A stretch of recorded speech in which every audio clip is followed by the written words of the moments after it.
एक बात बहुत ध्यान से सुनिएगा बंधुओं, जिस व्यक्ति ने जीवन में कभी श्रेष्ठ जनों का क्रोध नहीं सहा, जिस व्यक्ति ने अपने जीवन में माता पिता गुरु एवं श्रेष्ठ जनों का क्रोध नहीं सहा है, कहीं ना कहीं वो व्यक्ति अपने भविष्य के बहुमूल्य क्षणों से वंचित हो गया है। आज राम जी महाराज भी हमें बता रहे थे कि बचपन में खूब डांट पड़ती थी, कभी स्कूल में पिटाई भी होती थी, गुरुदेव भगवान भी कभी कभी डांटते थे। आप किसी भी योग्य व्यक्तित्व वाले व्यक्ति को देखेंगे, उसके पूर्व की बातें जब पूछेंगे तो उसको किसी ना किसी ने डांटा है, किसी ना किसी ने तराशा है, किसी ना किसी ने उसको खूब जो है उसकी सेवा करी है हाथों से, इसीलिए वो आज ऐसा बन पाया है। अभी कलिकाल में थोड़ा सा बालकों के ऊपर रोष करना बंद कर दिया है। रोष करने की कोई हम आज्ञा नहीं दे रहे हैं आपको, लेकिन कई बार रोष हो जाता है तो आपकी जो प्रतिक्रिया होती है ना, वो बड़ी विचित्र होती है। कई बालक माता पिता से लड़ते हुए पाए जाते हैं, गुरुजन थोड़ा नाराज हो जाएं तो शिष्य उनके पास जाना बंद कर देते हैं। हमारे शास्त्र आज्ञा करते हैं, क्रोधापि देवेन वरेण तुल्यम। बड़े लोगों का क्रोध वरदान के समान होता है। इसलिए बाल्यकाल में या अपने शिष्यत्व में यदि श्रेष्ठ जनों का कभी क्रोध प्राप्त हो जाए ना, तो उसको स्वीकार कीजिए और प्रतीक्षा कीजिए, आज इन्होंने क्रोध किया है और इसको मैंने सहा है, इस क्रोध का फल मुझे कुछ अद्भुत ही मिलेगा। ऐसा देखा जाता है। परीक्षित जी महाराज को 7 दिन में मरने का श्राप लगा है, पर परीक्षित इस भाव से व्याकुल नहीं है, बल्कि उनकी व्याकुलता का कारण यह है कि मेरे पास केवल 7 दिन शेष हैं। इन 7 दिनों में मुझे मुक्ति मिले, मैं अपने जीवन का उद्धार करूं, वो कैसे संभव हो, इसका विचार कर रहे हैं। सब लोग इधर देखो, ध्यान से सुनो,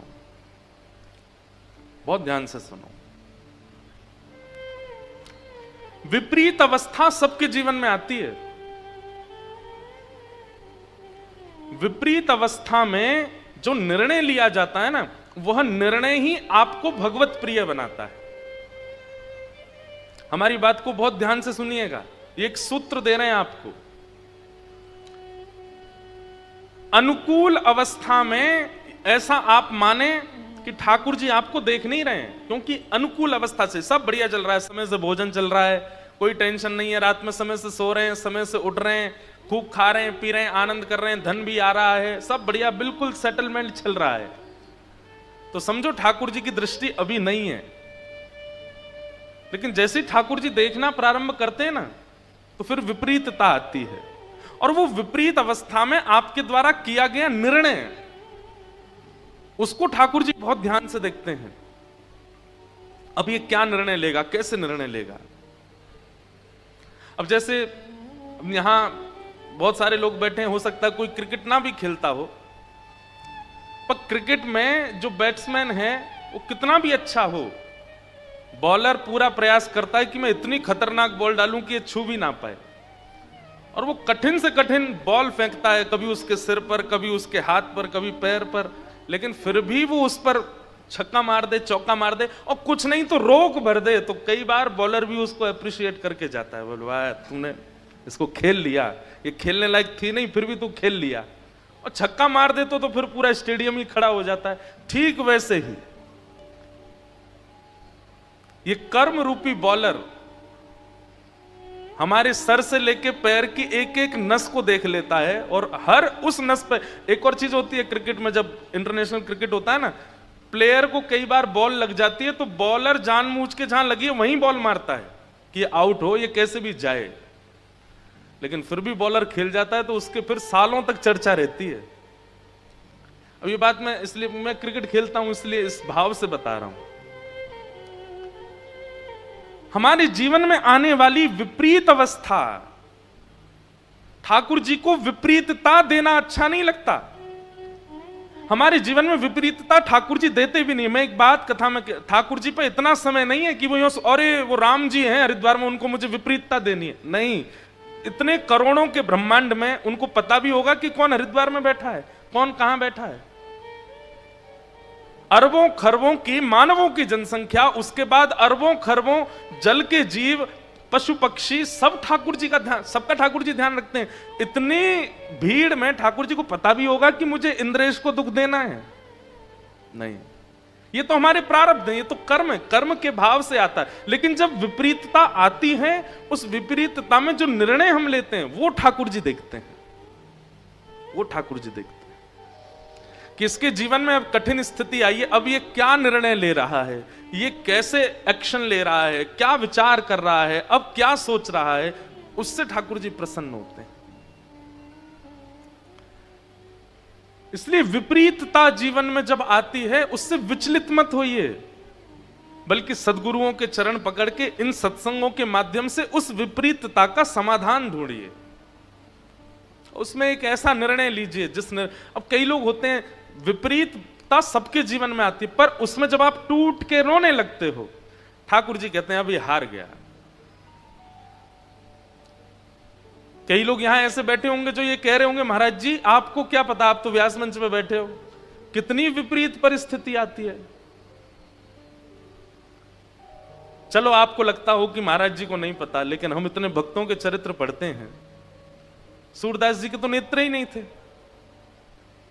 गौरवा काका के तो हाथ ही कट दिए थे। अरे कहां तक कहें, श्री जगन्नाथ महाप्रभु के परम भक्त सदन कसाई, उनके हाथ काट दिए। सदन कसाई की कथा पता है? अब वो पूर्व की कथा तो सबको पता ही है, वो तराजू में तोलने वाली। उसके बाद सदन कसाई के मन में आया कि जब ठाकुर जी मेरे लिए रत्न सिंहासन छोड़ करके मेरे तराजू पर बैठने दोबारा आ सकते हैं, तो मैं इनके लिए मांस विक्रय नहीं छोड़ सकता। और उसी दिन सदन कसाई ने अपनी दुकान बंद कर दी, मांस विक्रय बंद कर दिया, और उसने मन में विचार किया कि अब मैं जगन्नाथपुरी दर्शन करने जाऊंगा। जगन्नाथपुरी के लिए सदन कसाई जब निकला तो पहले ऊंच नीच की भावना बहुत ज्यादा थी, तो कई लोगों ने सदन को टोक दिया, बोले तू ये इस मार्ग पर मत चल। क्यों? बोले इस पे संत चल रहे हैं, इस पे भक्त चल रहे हैं, इस पे बड़े बड़े लोग चल रहे हैं, तुम नीचे चलो। तो बेचारा सदन नीचे मार्ग पर चलने लगे, जिस पर कांटे भी हैं, पत्थर भी हैं, कंकड़ भी हैं। जगन्नाथ भगवान का दर्शन करने के लिए जा रहे हैं। कुछ दिन चलते चलते रात में एक नगर में रुके,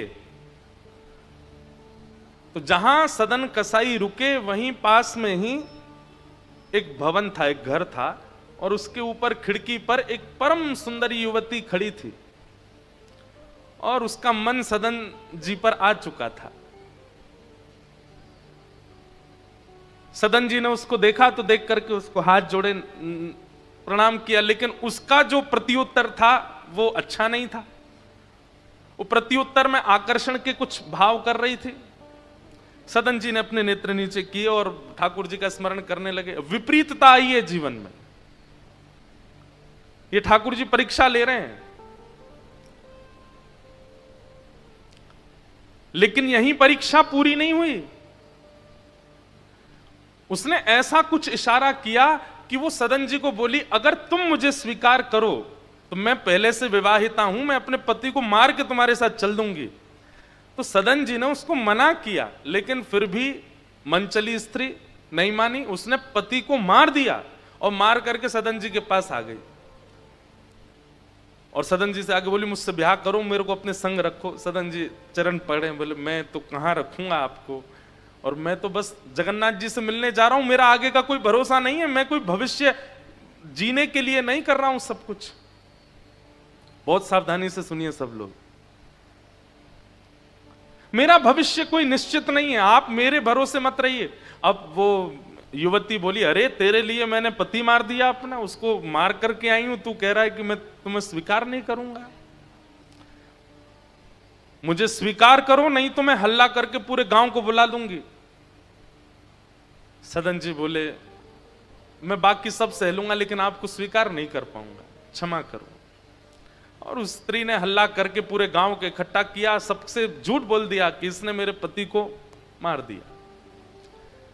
वैष्णव का एक स्वरूप होता है कि वो ज्यादा से ज्यादा शांत रहने का प्रयास करता है, बोलता कम है।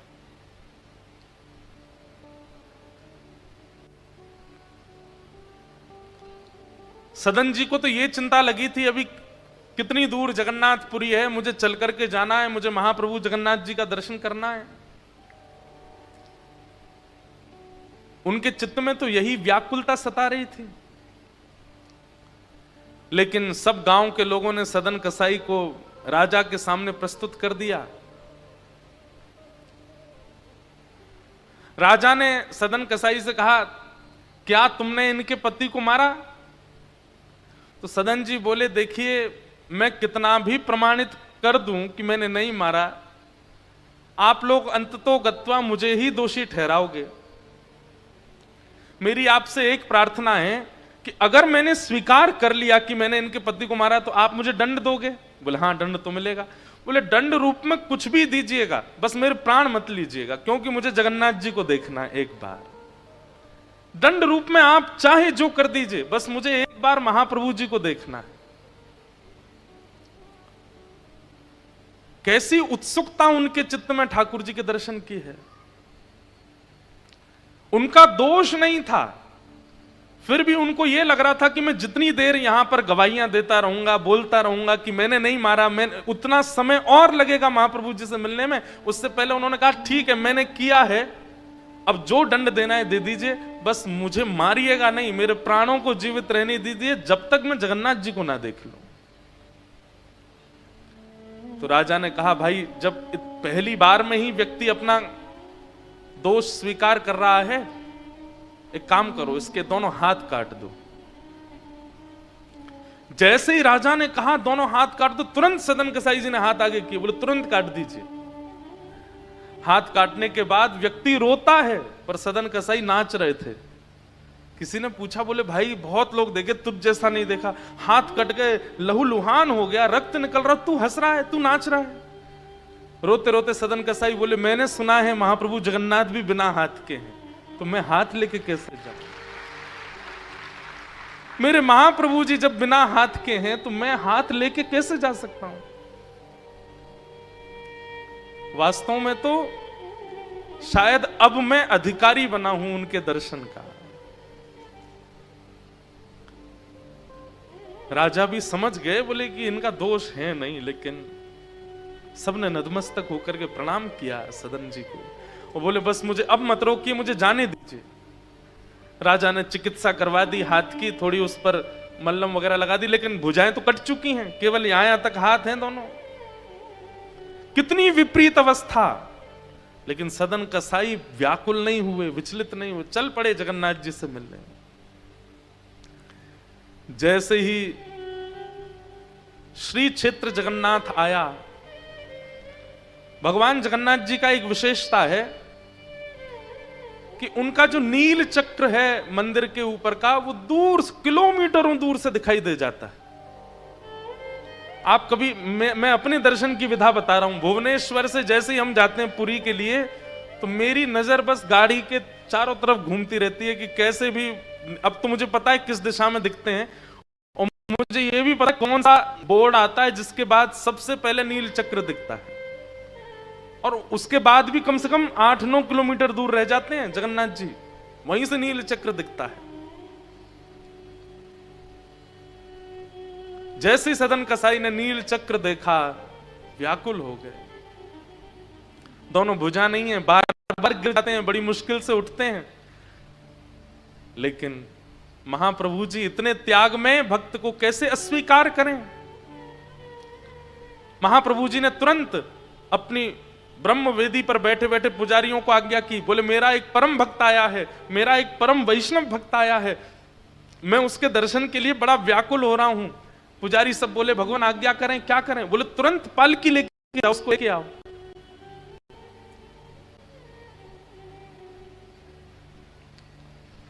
पुजारी जी तुरंत पालकी लेकर के निकल पड़े। बोले कोई भगवान का, अच्छा ना तो ठाकुर जी ने रूप बताया, ना नाम बताया, ना कोई कदकाठी बताई, बस एक मेरा परम भक्त आ रहा है, उसको लेने पालकी लेके जाओ। पुजारी सब पालकी लेकर के आए। जहां से नीलाचल धाम में वैष्णव प्रवेश करते हैं, वहां जाकर के पुजारी आपस में बोले भगवान ने रूप नाम कद तो बताया नहीं, अब किसको लेके जाएं इसमें बैठा के? तो पुजारियों ने कहा भैया सुनिए सुनिए सुनिए, महाप्रभु जगन्नाथ जी ने ये पालकी भेजी है और ये कहकर के भेजा है कि मेरा एक परम वैष्णव भक्त आ रहा है, आप में से जो परम वैष्णव हो इस पालकी पे बैठ जाओ।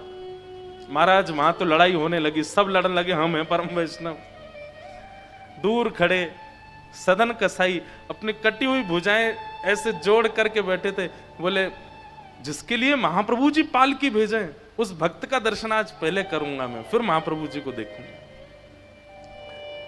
लेकिन वहां तो इतनी भीड़ लग गई पालकी में चढ़ने वालों की, सब गिनाने लगे हम 2 लाख नाम जप करते हैं, हमने इतने अनुष्ठान किए, हमने इतनी तीर्थ यात्रा करी है, हमारे लिए ही महाप्रभु जी ने पालकी भेजी है। पुजारी बोले ऐसे नहीं भैया, एक बार फिर से जाओ मंदिर में, पूछ के आओ महाप्रभु जी से कौन है, उसका नाम तो बताओ, उसका कुछ तो बताइए। पुजारियों ने जाकर के पूछा, हे महाप्रभु जी, महाप्रभु जगन्नाथ जी तुम लेके नहीं आए उसको? बोले आपने नाम तो बताया नहीं उसका, उसका कुछ तो बताइए, पहचान कैसे होगी कि वो है कौन जिसको लेके आना पालकी में? महाप्रभु जगन्नाथ जी के नेत्र सजल हो गए।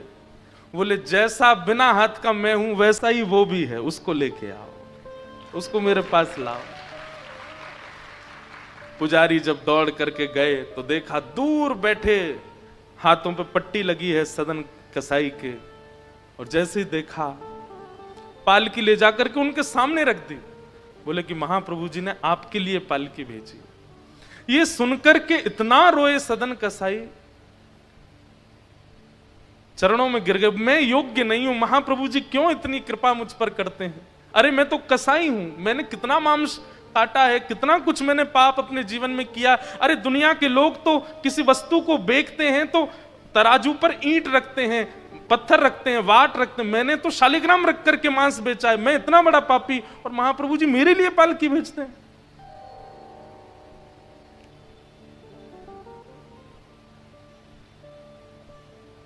पुजारियों ने कहा, बोले महाप्रभु जी हमको भी नहीं घुसने देंगे अंदर अगर आप नहीं बैठे तो। और पालकी पर सदन कसाई को इतनी शर्म आ रही है अपने ऊपर, क्यों मुझ पर इतनी कृपा करते हैं? और जैसे ही महाप्रभु जी के सामने गए, पहली बार जगन्नाथ महाप्रभु को देखा, यहां सदन के नेत्रों से आंसू और वहां महाप्रभु जी के नेत्रों से आंसू। जैसे ही सदन कसाई ने दंडवत प्रणाम किया, दोनों अपनी कटी कटी भुजाओं को जैसे ही महाप्रभु जी की ओर आगे किया, तुरंत उनकी भुजाएं प्रकट हो गईं और महाप्रभु जी ने कहा अब दौड़ के आओ, हृदय से लगो हमारे। और सदन कसाई को ठाकुर जी ने हृदय से लगाया। ये बात हम क्यों सुना रहे हैं? जीवन में विपरीत अवस्था सबके आती है, मुझसे लेके पीछे खड़े व्यक्ति, हर इस संसार में कोई व्यक्ति नहीं बचता विपरीत अवस्थाओं से। अगर अब तक नहीं आई हैं तो तैयारी कर लीजिए, आने वाली होंगी, आएंगी जरूर। और आके चली गई हैं तो कुछ दिन सांस ले लीजिए, फिर आने वाली हैं, ये जाएंगी कहीं नहीं। ये संसार दुखालयम शाश्वतम, श्रीमद् भागवत जी में संसार को दुखालय कहा है, यहां दुख से कोई नहीं बच सकता। लेकिन उस दुख की घड़ी में ये कथा काम आती है, ये सत्संग काम आता है, ये प्रवचन काम आते हैं। उस समय बस अपने निर्णय और अपने विचारों पर ज्यादा बोझ मत लीजिएगा। जीवन में पहले ही बोझ आ चुका होगा, विचारों को धीमा रखिएगा। कठिन से कठिन स्थिति आ जाए, अपने विचारों को सत्संग युक्त रखिएगा। आप जैसे सदन कसाई निकल गए, जैसे परीक्षित निकल गए, जैसे मीराबाई निकल गई, ऐसे निकल जाओगे, उसकी विपरीतता नहीं होगी। और दूसरी बात, कई बार सिर में दर्द हो रहा हो और लेकिन उसी समय आप चलते चलते गिर गए, घुटने में चोट लग गई, तो सिर का दर्द भूल जाते हैं पर घुटने में दर्द याद रहता है, होता है ना? ठीक वैसे ही जब संसार की पीड़ा जीवन में आती है ना, उस समय व्यक्ति को अगर भगवत मिलन की पीड़ा आ जाए तो संसार की पीड़ा छोटी लगेगी, संसार की पीड़ा कम लगेगी। और जो भगवत मिलन की पीड़ा से पीड़ित है उसको संसार की पीड़ा लगेगी नहीं। राजस्थान में परम भक्ता हुई श्री करमेती बाई, बहुत ध्यान से सुनो, आगे वाले विशेष रूप से बहुत ध्यान से सुनो। करमेती बाई अपना घर छोड़ के वृंदावन भाग गई। तो कहते हैं कि उनको ढूंढने के लिए इतने सैनिक घूम रहे थे, तो करमेती बाई छुपने के लिए एक ऊंट के कंकाल में घुस गई, मरे हुए ऊंट के पेट में चली गई। बड़ा ऊंट था, 2-4 दिन मर करके हो गए तो शरीर उसका फूल गया, उसमें थोड़ी सी जगह थी पेट के पास में, वहां से करमेती बाई उस मरे हुए, सड़े हुए, गले हुए ऊंट के अंदर 3 दिन तक रही। और 3 दिन बाद जब देखा कि सेना लौट गई तब वृंदावन गई। तो जब करमेती बाई की बड़ी ख्याति हो गई तो ब्रज के कई संत उनके पास जाते सत्संग करने। एक संत ने पूछा, हमने सुना है कि जब आप वृंदावन आ रही थी तो 3 दिन सैनिकों से बचने के लिए आप ऊंट के पेट में रही, मरे हुए ऊंट के कंकाल में आप छुप करके 3 दिन तक रही, आपको दुर्गंध नहीं आई? आपको अजीब नहीं लगा? आपको घृणा नहीं हुई? करमेती बाई का ऐसा उत्तर था। करमेती बाई कहती हैं, बोले जिसको संसार से घृणा हो जाएगी ना, जिसको संसार के विषय भोगों से घृणा हो जाएगी और भगवत भाव से प्रेम हो जाएगा, उसको ये छोटी मोटी तुच्छ घृणाओं से दुर्गंध नहीं आएगी। अभी संसार के विषय में आपको सुगंधी लग रही है, इसलिए ये घृणात्मक लग रहा है। पर जिस दिन भगवत मिलन की कामना, भगवत मिलन की इच्छा चित्त में होगी और संसार का विषय घृणात्मक लगने लगेगा, उस दिन ऊंट का कंकाल, शरीर की दुर्गंध, इन सब से कोई फर्क नहीं पड़ेगा। अभी संसार की माया बहुत सुगंधी दे रही है, इसलिए आपको वो ऊंट का कंकाल दुर्गंध युक्त लग रहा है। अरे ये संसार के विषय तो उससे भी ज्यादा दुर्गंध युक्त हैं।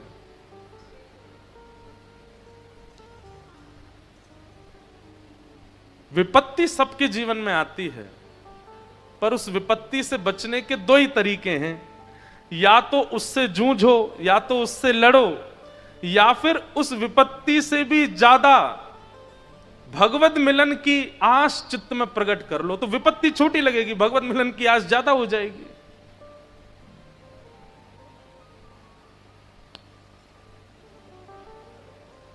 परीक्षित जी को श्राप लगा है, पर परीक्षित जी व्याकुल नहीं हुए, तुरंत स्वयं को संभाल करके गंगा के तट पर आए और अनेक ऋषियों से आकर के पूछते हैं कि मेरे जीवन के केवल 7 दिन बचे हैं, मैं अपनी मुक्ति के लिए क्या करूं, मुझे बताओ।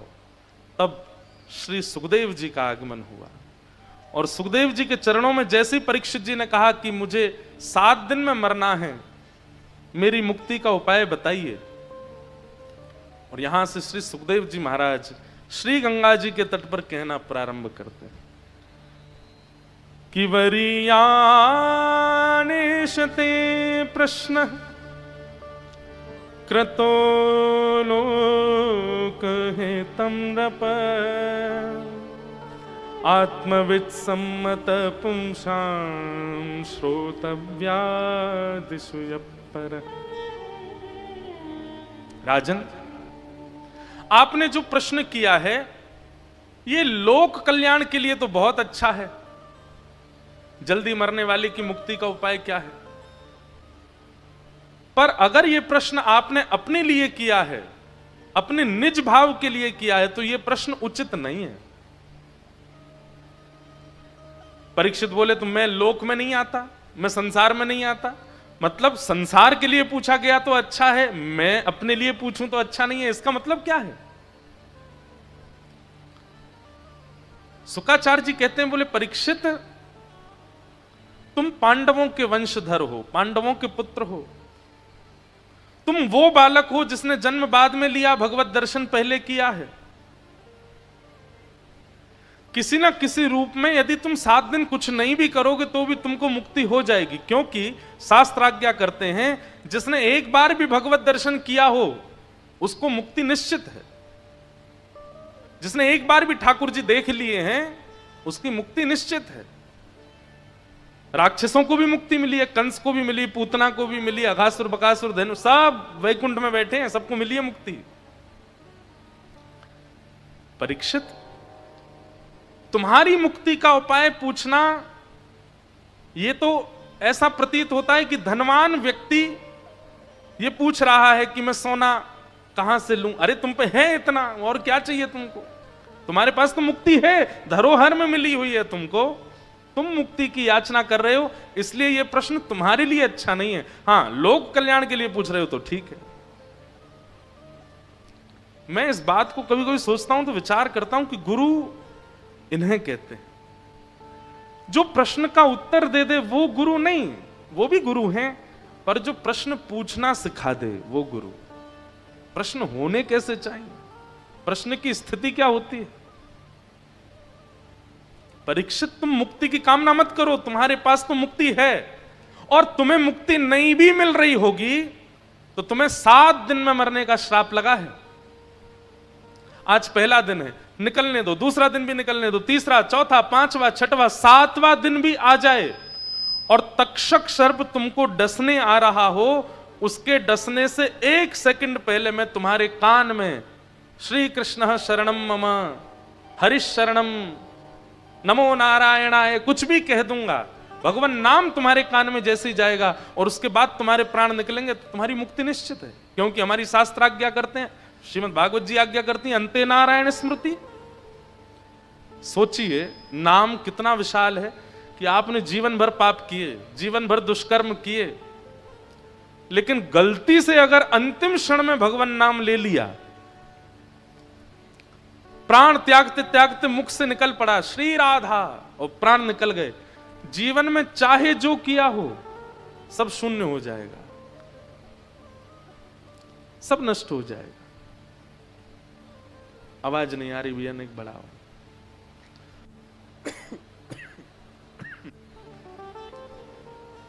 आप सबको आ रही है आवाज? किनको आ रही है हाथ ऊपर करो। थोड़ी थोड़ी और बढ़ा दो भैया।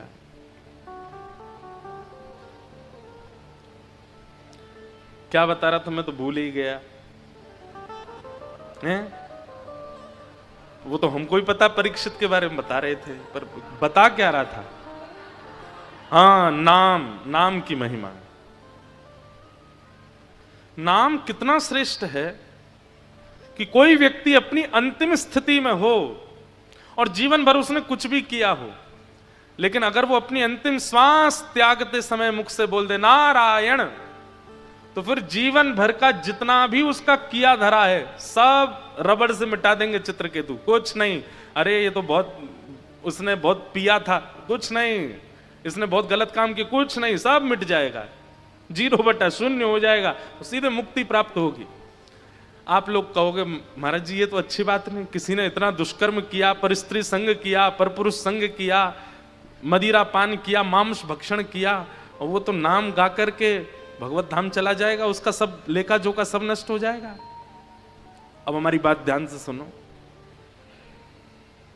जन्म जन्म मुनि यतन कराही, अंतराम कही आवत नाही। बहुत ध्यान से सुनिए। जब व्यक्ति का अंतिम क्षण याद आता है, अंतिम क्षण आता है, मानो जैसे अंतिम सेकंड चल रहे हो किसी व्यक्ति के, उन अंतिम क्षणों में उसको सब याद आ जाएगा सिवाय भगवान के, ठाकुर जी याद नहीं आते। और किसी व्यक्ति को पता भी चल जाए कि मेरा अंतिम क्षण है, मेरे प्राण जाने वाले हैं, तो उसकी बुद्धि में सब घूम जाएगा, जन्म से लेकर के मृत्यु पर्यंत एक एक वो सीन जो आप भूल चुके हो वो भी याद आते हैं। 2 वर्ष की, 3 वर्ष की, 4 वर्ष की अवस्था में क्या किया था, 5 साल की उम्र में, 7-8 सेकंड के अंदर सब घूम जाता है दिमाग में।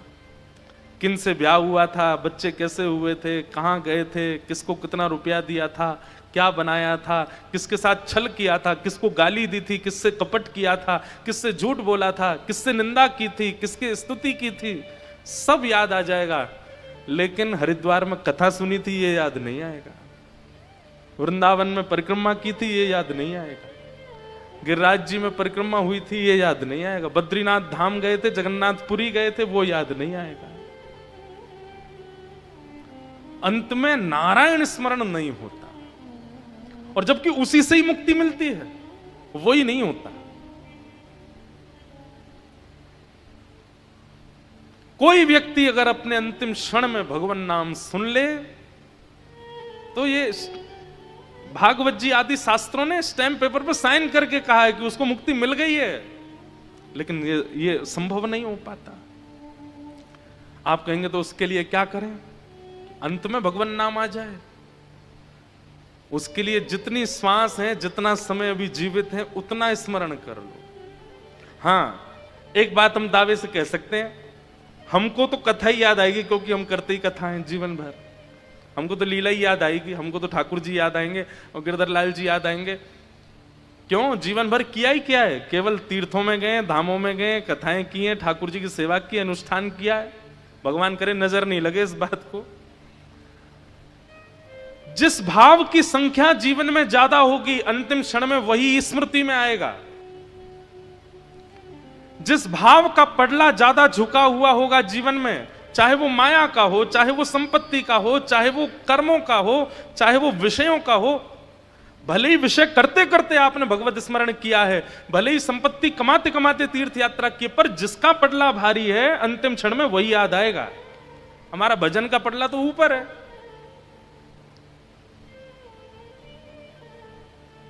सीधी बात, आप संसार में इतने फंसे हैं कि वहां से समय निकाल करके भजन करते हैं। परिवर्तित होना चाहिए। भजन में इतने व्यस्त हैं कि भजन से समय निकाल के संसार को समय देते हैं, तो ऐसा हो सकता है अंतिम क्षण में भगवत स्मृति हो जाए। कई लोग कहते हैं, महाराज जी संतों के चेहरे में इतना आकर्षण क्यों होता है, ये वृंदावन के महात्मा इतने अच्छे क्यों लगते हैं? क्योंकि संसारी जीव संसार में व्यस्त रहता है, ठाकुर जी के लिए समय निकालता है, और संत जन ये भजन में व्यस्त रहते हैं, संसार के लिए समय निकालते हैं। कभी कभी पडला भारी कहां का ज्यादा है, अंतिम क्षण में वही स्मरण में आने वाला है। इसलिए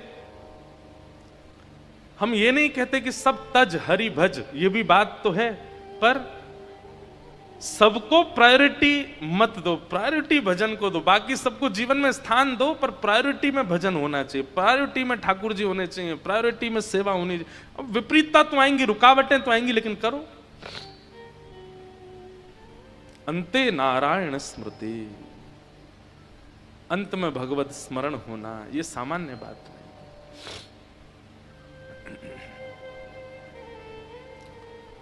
परीक्षित जी महाराज से सुखदेव जी कहते हैं, परीक्षित ये प्रश्न तुम्हारे लिए उचित नहीं है, तो फिर मैं क्या करूं? इन 7 दिनों में मैं क्या करूं? आप तो कह रहे हैं मुझे मुक्ति मिल ही जाएगी, तो फिर इन 7 दिनों का उपयोग कैसे करूं? तब शुकाचार्य जी कहते हैं, तुम 7 दिन में मुक्ति की कामना मत करो, 7 दिन में भक्ति की कामना करो। मुक्ति और भक्ति में अंतर यह है कि मुक्ति मृत्यु के बाद भगवान का दर्शन कराती है, और भक्ति जीवित अवस्था में भगवान का दर्शन कराती है। भैया एक बात हमारी ध्यान से सुन लो, अगर हमारे श्रोता हो तो पहली बात तो ये गांठ बांध लीजिए अभी इसी वक्त कि मृत्यु के बाद ठाकुर जी नहीं देखने हैं, पहले देखने हैं। जब तक प्राण है, जब तक जीवन में चेतना है, जब तक जीवन चल रहा है, उसी क्षण में भगवत दर्शन करना है। मृत्यु के बाद की चिंता नहीं करनी है। कई लोगों की ऐसी धारणा बन चुकी है कि ठाकुर जी तो मृत्यु के बाद ही मिलते हैं। नहीं, अगर वृंदावन से जुड़े हुए हैं आप लोग, यदि श्रीधाम जाते हैं, कथाएं सुनते हैं, ब्रज लीलाओं में आपकी रुचि है, निकुंज के भाव सुनते हैं, पद पदावलियों का गान करते हैं, तो आपकी ये धारणा परिवर्तित होनी चाहिए। मृत्यु के बाद भगवत दर्शन नहीं, जीवित अवस्था में। मीराबाई एक पद गाती हैं, मैं तो गिरधर के घर जाऊं, मैं तो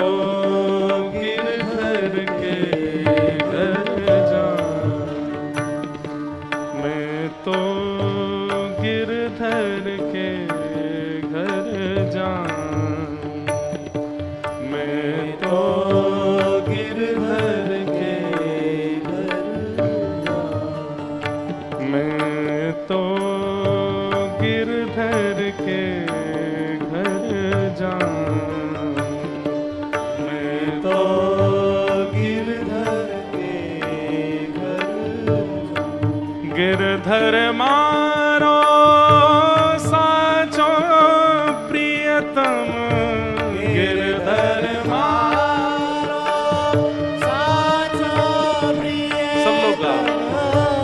उद्देश्य ये होना चाहिए, भक्ति के पथ पर यदि आप चल रहे हैं तो ये उद्देश्य होना चाहिए। प्रियतम का मतलब मेरे सर्वस्व केवल गिरधर हैं और कोई नहीं। गिरधर मारो साचो प्रियतम, गिरधर मारो साचो प्रियतम। निरखत रूप लुभाऊं,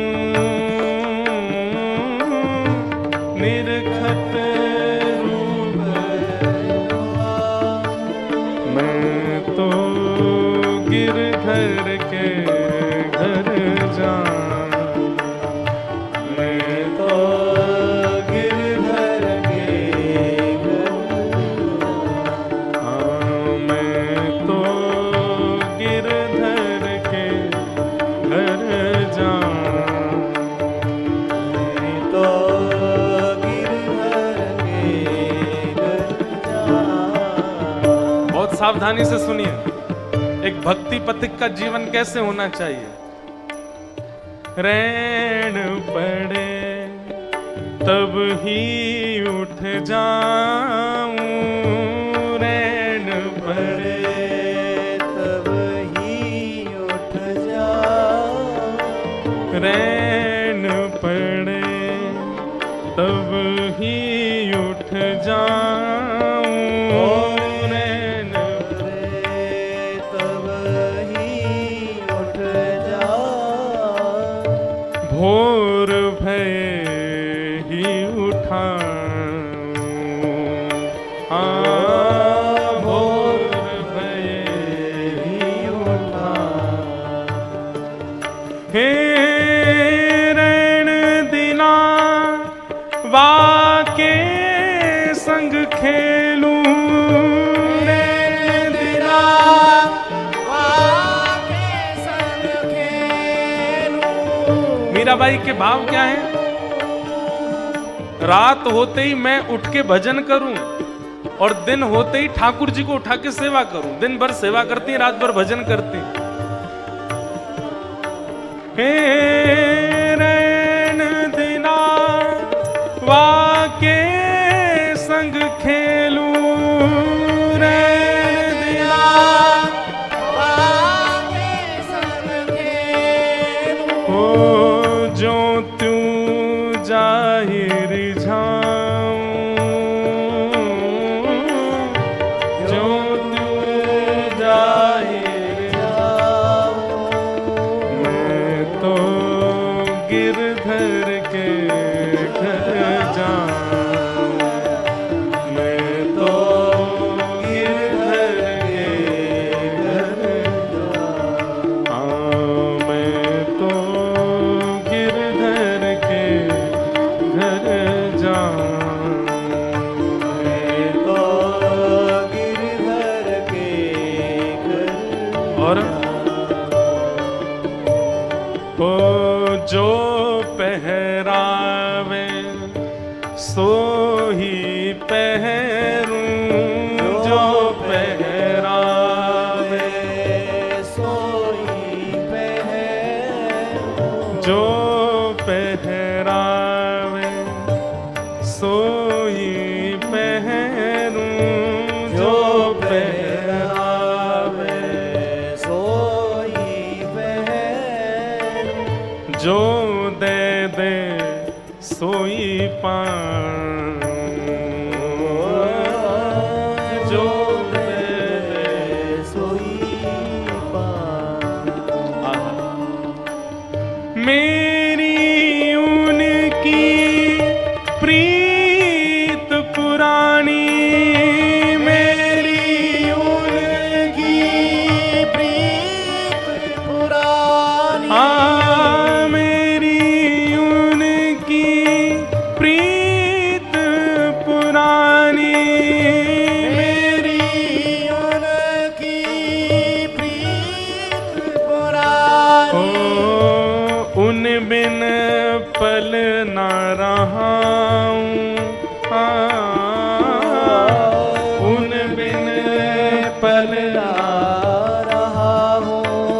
मैं तो गिरधर के घर जाऊं, मैं तो गिरधर के घर जाऊं, मैं तो गिरधर के घर जाऊं, मैं तो गिरधर के घर जाऊं। और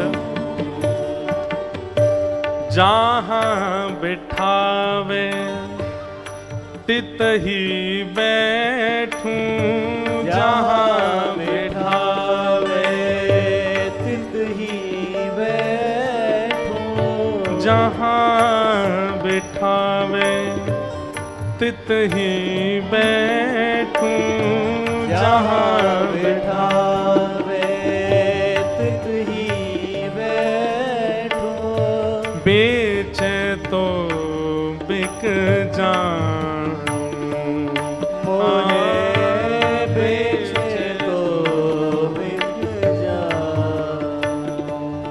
हे मीरा के प्रभु गिरधर नागर, मीरा के प्रभु गिरधर नागर, हे मीरा के प्रभु गिरधर नागर, मीरा के प्रभु गिरधर नागर, ओ बार बार बल जाऊं,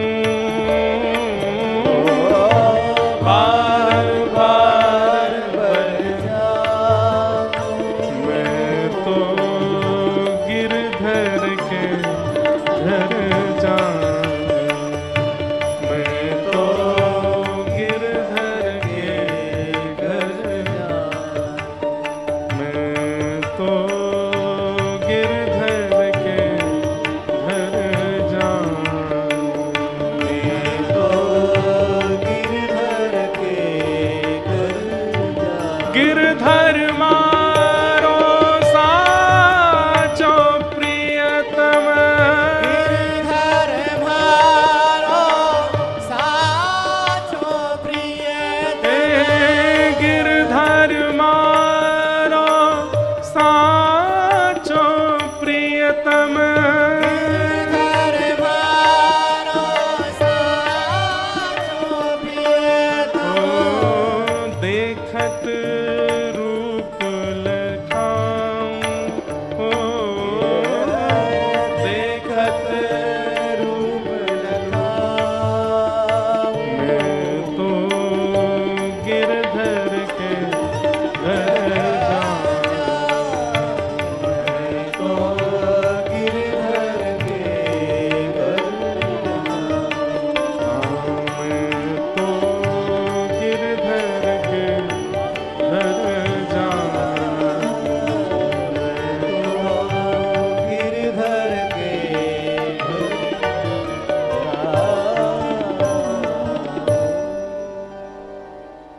एक बात मन में आई गाते गाते ये पद, मीराबाई ने जो जो बात यहां कही है,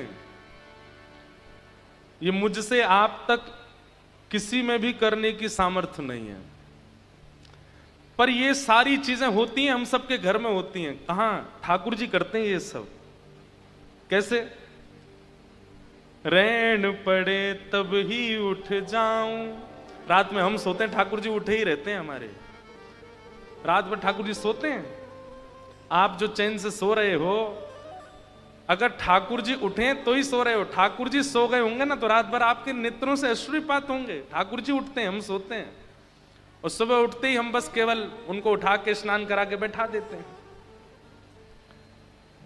रैन दिना बाके संग खेलूं, ये भी ठाकुर जी करते हैं। बैठे ही रहते हैं, बस इंतजार करते हैं समय मिलेगो, मेरे सामने आवेगो, नेक देर बैठेगो, मुझसे बात करेगो, आरती करेगो, पूजन करेगो, मुंह कछु खवावेगो। और जो पहराए सोई पहरूं, मीराबाई कह रही। अब ये हम तो नहीं करते, हम तो अपनी मनपसंद पहनते हैं, ठाकुर जी पहनते हैं जो हम चाहें, जो हम चाहें उनको पहना देते हैं। जैसे चाहे मुकुट पहना दो, जैसे चाहे, लोग तो कुछ भी पहनाते हैं। कई ठाकुर जी ऐसे भी हैं जो जैकेट भी पहनते हैं। कई ठाकुर जी देखे हमने आजकल, एक तो चश्मा पहन के देखे, गॉगल पहन करके, छतरी लगा करके, यहां पे छोटी सी पाइप लगे, नीचे छोटी फ्रूटी पी रहे हैं।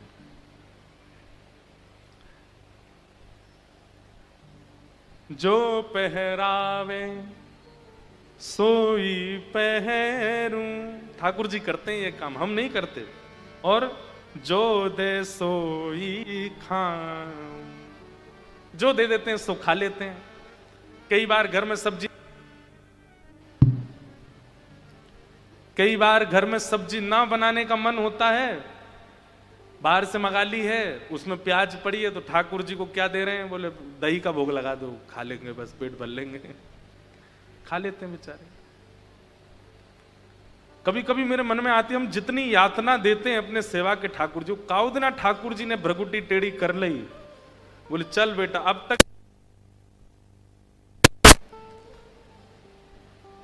आपके मन में पता है क्या आएगा, इससे बढ़िया तो मैं प्राण त्याग दूं। हम सेवा करते हैं, सेवा के नाम पे आडंबर करते हैं, सेवा थोड़ी होती है हमसे।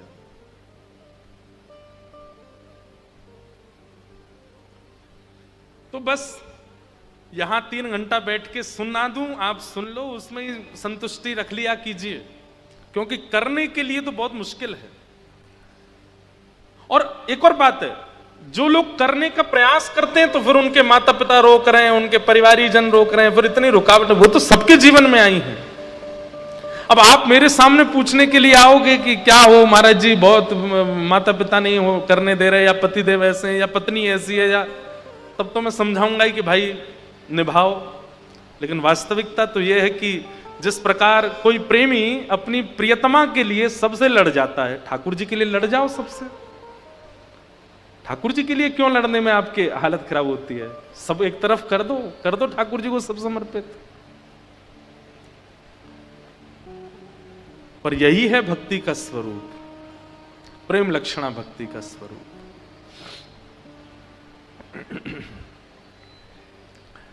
परीक्षित जी महाराज को श्री शुकाचार्य जी कहते हैं कि तुम भक्ति मांगो, मुक्ति नहीं। भक्ति का मतलब जीवित अवस्था में भगवान, मुक्ति का मतलब तुमको जाना पड़ेगा उनके पास, भक्ति का मतलब वो आएंगे तुम्हारे पास। वो करो जिससे वो आवे। उद्देश्य हमारा कथा सुनने का, वृंदावन जाने का, नाम जप करने का, गुरु शिक्षा दीक्षा लेने का यही होना चाहिए। मृत्यु का क्षण आवे उससे पहले मुझे साक्षात राधा रमन लाल दिख जाएं, ये उद्देश्य। सुखदेव जी महाराज की बात मान करके परीक्षित जी ने चरणों में निवेदन किया कि भगवान आप मुझे भक्ति का मार्ग बताओ, मुझे मुक्ति की इच्छा नहीं है। और तब श्री शुकाचार्य जी महाराज ने कथा सुनाना प्रारंभ किया। और कथा सुनाने में सबसे पहले सृष्टि का प्रसंग पूछा, सृष्टि कैसे बनाई, उसके बारे में हमें विस्तार से बताओ। शुकाचार्य जी ने विस्तार से सृष्टि का प्रसंग सुनाया। सृष्टि प्रसंग के मध्य में ही विदुर उद्धव संवाद आया, जहां पर विदुर जी महाराज को उद्धव जी कहते हैं कि आप हरिद्वार जाओ। और हरिद्वार में आपके लिए ठाकुर जी ने भागवत धर्म का उपदेश देने के लिए मैत्रेय मुनि को आज्ञा की है। तो श्री विदुर जी महाराज बद्रीनाथ आते हैं और विदुर जी महाराज हरिद्वार आते हैं, और उद्धव जी यहां से आगे बद्रीनाथ चले जाते हैं ठाकुर जी के प्रस्थान के बाद। पादुका लेकर के उद्धव जी चले गए बद्रीनाथ, विदुर जी रुक जाते हैं हरिद्वार पर। और यहां श्री विदुर जी महाराज का मैत्री मुनि के साथ में संवाद चलता है। भागवत जी की 3 धाराएं हैं। एक जगह तो सूत जी महाराज कथा कर रहे हैं, सौनकादि ऋषि सुन रहे हैं। एक जगह सुखदेव जी कथा कर रहे हैं और परीक्षित सुन रहे हैं। और एक भाव अब प्रारंभ हो रहा है कि मैत्री मुनि बोल रहे हैं और श्री विदुर जी सुन रहे हैं। विदुर जी महाराज ने मैत्री मुनि से सृष्टि प्रसंग सुना, पुनः सृष्टि प्रसंग सुनाया गया। और इसी प्रसंग में ही इस पृथ्वी का निर्माण और पृथ्वी पर प्रथम मानव के रूप में स्वयंभू मनु का आगमन। स्वयंभू मनु शत्रुपा के 2 पुत्र और 3 पुत्री हैं। आकुति, देवहूति, प्रसूति 3 बेटी, प्रियव्रत, उत्तानपाद ये 2 पुत्र हैं। यहां पर अब देवहूति का प्रसंग सुनाया गया, जिनका विवाह कर्दम ऋषि के साथ में हुआ और जिनके यहां पुत्र रूप में साक्षात भगवान कपिल प्रगटे। ऐसी देवहूति माता। काय की आवाज है भैया इतनी जोर की?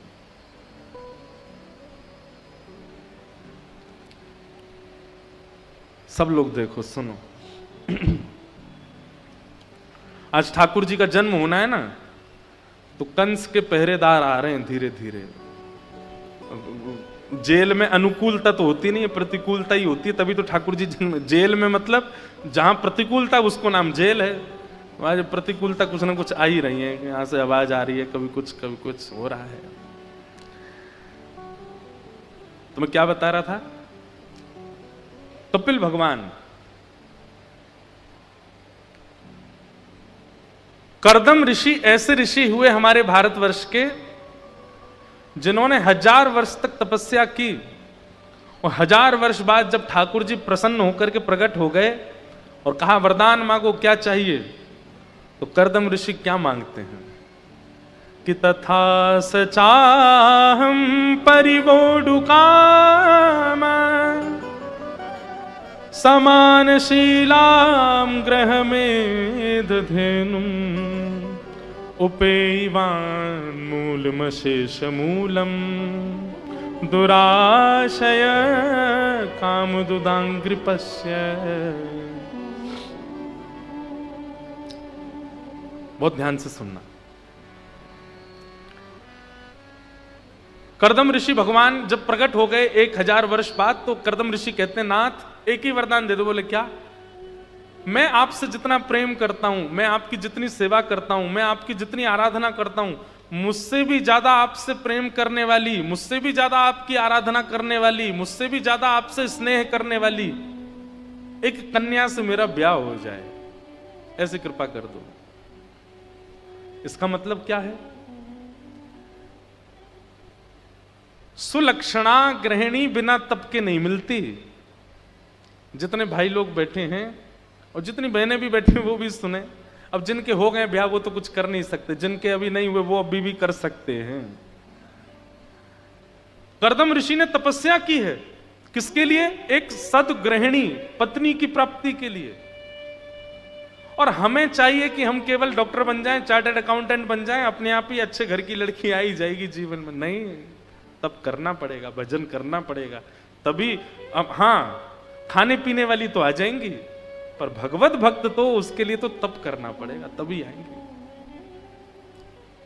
आजकल संसारी लोग हैं, संसारी युवा हो गए हैं, और संसारी युवाओं को संसारी प्रिय लगते हैं। आजकल के लड़का लड़की ऐसे हो गए खाने पीने वाले कि वो जब ब्याह करने के लिए जब उनके पास संबंध आता है तो वो उससे गुपचुप पूछ लेते हैं, तुम भी खाती हो, तुम भी पीती हो? बोले हाँ। अरे फिर तो माता जी को बोल दो हाँ है, दोनों रात में पिया करेंगे।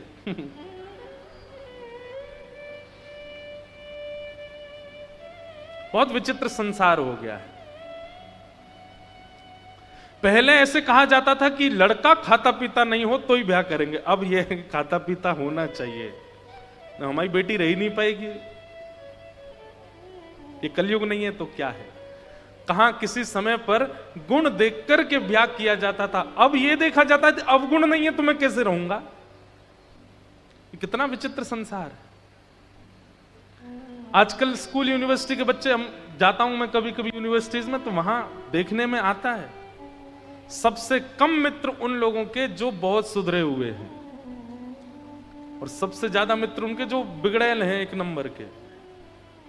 जो बालक रात्रि 10:30 11 बजे सो जाता हो, बच्चे उससे बात नहीं करते, बोले अरे भाई ये तो बहुत सुधरा हुआ है भाई, हमारे संग नहीं निभाएगी तुम्हारी। इसलिए अब तप करना पड़ेगा, ब्याह के लिए तप करना पड़ेगा। करदम ऋषि ने किया। एक बात बताएं, अनुकूल पत्नी मिले, अनुकूल पति मिले, भगवान की बहुत बड़ी कृपा। और अगर प्रतिकूल पत्नी मिले, प्रतिकूल पति मिले, तो भगवान की बहुत बड़ी कृपा, विशेष कृपा। अनुकूल मिले तो कृपा, और प्रतिकूल मिले तो विशेष कृपा।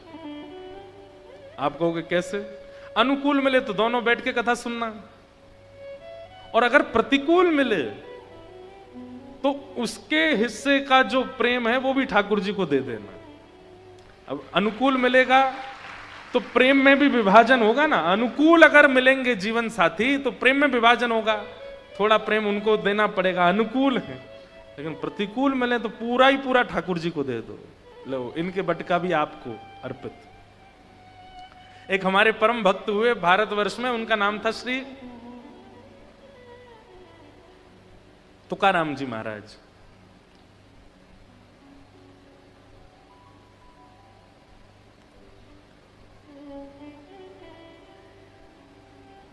तो श्री तुकाराम जी की जो पत्नी थी वो बड़ी विपरीत अवस्था की थी, विपरीत स्वभाव की थी।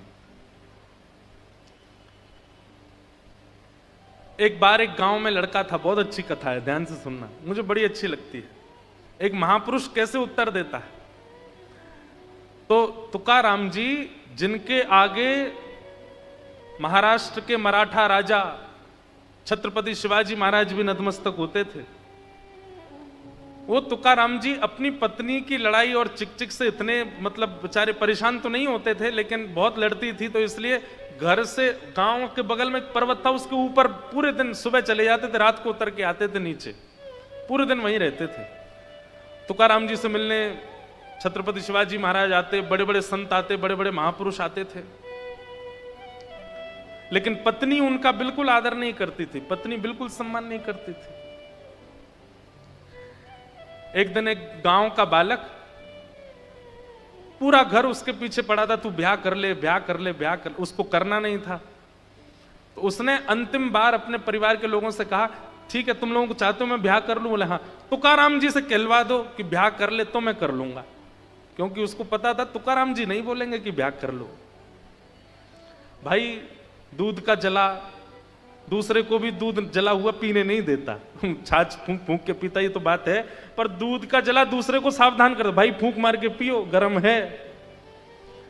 तो उसने मन में विचार किया कि तुकाराम जी का खुद का विवाह इतना ज्यादा विचित्र गया है, वो मेरा ब्याह तो मना ही कर देंगे घर वालों को। तो उसने घर वालों से कहा, तुकाराम जी अगर बोल देंगे कि ब्याह कर लो तो मैं कर लूंगा। घर वाले बोले ये भी कोई बात है, तुकाराम जी तो मना ही करेंगे। बोले इसीलिए तो उनसे कहलवा दो, मैं तुरंत ब्याह कर लूंगा। सब लोग इधर देखो, ध्यान से सुनो। तो घर के सब लोग उसको लेके गए तुकाराम जी के पास, जाके बोले इसने कहा है कि तुकाराम जी अगर बोल देंगे तो मैं ब्याह कर लूंगा, देख लीजिए आप आज्ञा कर दी। तुकाराम जी बोले जितनी जल्दी हो सके उतनी जल्दी ब्याह करो, जितनी जल्दी हो सके उतनी जल्दी इसका ब्याह करो। तो घर के लोग तो तुरंत, अगली बात सुनी नहीं, तुरंत भागे वहां से, बोले अब हम व्यवस्था कर रहे हैं, अब तू कुछ नहीं कर सकता, अब तो तेरा ब्याह होगा। सब चले गए।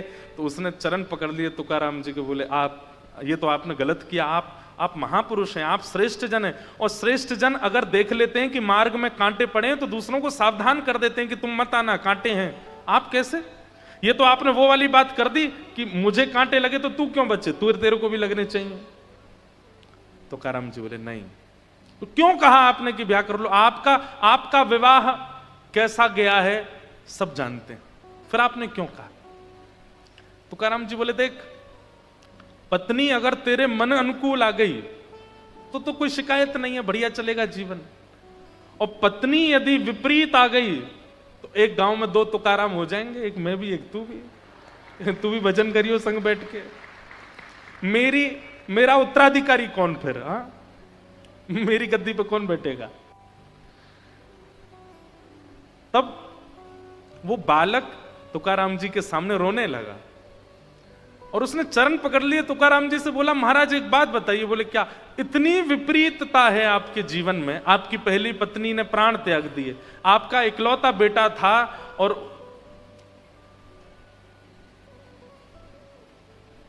अकाल पड़ने की वजह से उसकी मृत्यु भी हो गई, दूसरा विवाह हुआ आपका, दूसरी पत्नी इतनी तेज आई कि वो आपको मार तक देती है सबके सामने, इतनी सब विपरीतता आप अपने जीवन में देखते हैं, इतने खुश कैसे रहते हैं आप, इतने प्रसन्न कैसे रह लेते हो? हमारे जीवन में एक कष्ट आता है तो हम तो कितने दिन तक चिंता में रहते हैं, पर आप इतने कष्टों में रहते हो भी इतने प्रसन्न कैसे हो? तुकाराम जी महाराज ऐसा उत्तर देते हैं। तुकाराम जी कहते हैं, मेरे जीवन की बाद में चर्चा करना, ये सब जेल का निर्माण हो रहा है, ठाकुर जी आएंगे ना। तो तुकाराम जी बोले, एक तो मेरा एक स्वरूप और है कि मैं कथा और भूल जाता हूं, जरा सा भी कोई यहां से उठता भी है ना तो भूल जाता हूं, इतनी मुझे सावधानी से कथा कहनी पड़ती है। तो तुकाराम जी बोले, देखो मेरे जीवन में खुशी कैसे आई है, आनंद कैसे आई, ये सब मैं तुझे बाद में बताऊंगा, लेकिन तेरे माथे पे मैंने कुछ पढ़ लिया है। तो बालक बोला, क्या पढ़ लिया? बोले 7 दिन बाद तेरी मृत्यु होने वाली है। वो बालक बोला, मैंने तो गलती कर दी आपसे पूछ के, ये तो मैं आपसे कुछ और पूछ रहा हूं, आप उत्तर कुछ और दे रहे हो, आप कह रहे हो तेरे जीवन के 7 ही दिन बचे। बोला, हाँ 7 दिन में तू मरने वाला है, अब तू जा, 7 दिन में जो जो तुझे सुधार करना है सब कर ले, 7 ही दिन बच्चे। वो बालक भी मानता क्यों नहीं, तुकाराम जी बोल रहे हैं साक्षात। तो उठ करके चला गया, बोले जय हो भगवान, जाता हूं। 7 दिन तक घर पे रहा, 7 दिन बाद जब लौट करके आया तुकाराम जी के चरणों में आ गया, बोले आज तो मेरे प्राण जाने वाले हैं, मैंने सोचा कहीं और क्यों जाऊं, आपको देखते देखते आपके पास ही बैठ के भजन करते करते त्याग दूंगा। आपको जब ये पता है कि 7वें दिन प्राण जाने वाले हैं, तो अब 7 दिन में भी अब कौन से समय प्राण जाएंगे वो भी बता दीजिए। तुकाराम जी बोले, बाद में बताएंगे, पहले ये बताओ इन 7 दिनों में तुम्हारी किसी से लड़ाई हुई? तो बालक बोला, नहीं किसी से नहीं हुई। क्यों? इन 7 दिनों में ऐसा कुछ हुआ ही नहीं कि जिससे तुम्हारी लड़ाई होती। तो बोला, नहीं हुआ तो था, बड़ा भाई लड़ने आ गया था, फिर एक बार मां से भी थोड़ी हो गई थी, लेकिन हर बार मैं ही चरण पकड़ के क्षमा मांग लेता था, मुझे लगता कि भाई मरने वाला हूं, अब लड़के क्या फायदा। अच्छा, इन 7 दिनों में तू कभी, तेरे को कोई चोट नहीं लगी, कहीं दर्द नहीं हुआ, कुछ ऐसे रोया नहीं तू? बोले, हुआ सब हुआ, लेकिन बस यही सोचता रहता था कि मरने वाला हूं, अब रो के क्या फायदा, ये छोटे मोटे दर्द तो मृत्यु के आगे छोटे होते हैं, इन दर्दों में क्या पीड़ा लेनी। तुकाराम जी बोले, मेरी प्रसन्नता का कारण यही है, मैं हर दिन यही सोचता हूं। मेरी पत्नी विपरीत है, मेरी पत्नी लड़ती है, झगड़ती है, मैं सोचता हूं इससे लड़के क्या फायदा, जीवन अंतिम कब आ जाए पता नहीं, उतने में भी भजन कर लेता हूं। कोई मुझसे लड़ने आता है, कोई मुझे पीड़ा देने आता है, कोई मुझे प्रतिकूलता देने आता, पर मैं विचलित नहीं होता, क्योंकि मैं हर क्षण को अपना अंतिम क्षण मानता हूं।